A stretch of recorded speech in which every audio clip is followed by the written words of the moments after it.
My dear uncle, கேக்குதா? மக்களோட சத்தம் கேக்குதா? Stalin uncle, what uncle is very wrong uncle.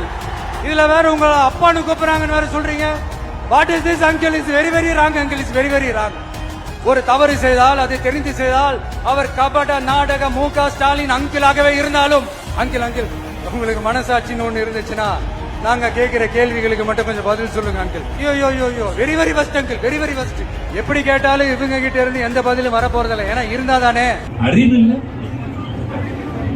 அங்கிள்ங்கிற புதவர், அறிவு இல்ல மிஸ்டர் மோடின்னு கை நீட்டி சொடக்கு போட்டு கூப்பிடுற. இதுதான் அரசியல் நாகரிகமா? நீ இப்படி இருந்தா அந்த பிள்ளைகள் எப்படி இருப்பாங்க? உன்னை நம்பி வந்திருக்கிறாங்களே கண்ணுதான். எத்தனை லட்சம் பிள்ளைகள். இன்னைக்கு அரசியல் யாருக்கு வாக்கு போறோம்? நம்ம யாருக்கு வாக்கு போறோம்? கவர்ச்சிக்காக வாக்கு போடுறீங்களா? கள்ளச்சாரம் விற்கிறவனுக்கும் கோர்ட்டுக்கும் டெண்டருக்கும். தயவு செய்து என்னுடைய அன்பு மக்களே, இது ஒரு விநாயகர் சதுர்த்தி விழா தான். ஆனால் இந்துக்கள் ஒன்று கூடுவதற்கும், இறையாண்மையை பாதுகாக்குவதற்கும், கலாச்சாரத்தை பேணி காக்குவதற்குமான ஒரு கூட்டம். நீங்க நல்லவர்கள் எல்லாம் அந்த பதவியில் அமரவில்லை என்றால் திருடவர்கள் அத்தனை பேரும் சேருக்கு ஆசைப்படுவோம்.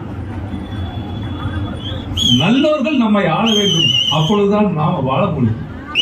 வாக்கால் குத்தி ஒழிக்க வேண்டும் என்னுடைய அன்பு வேண்டுகோள்.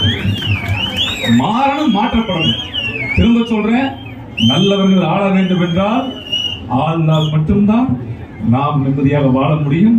இன்னைக்கு உலக நாடுகளே வியந்து பார்க்கக்கூடிய அமெரிக்கா பொருளாதாரத்தை தீர்மானிக்கிற, அமெரிக்காவே வியந்து பார்க்கிற ஒரே பிரதமர் மோடி தானே.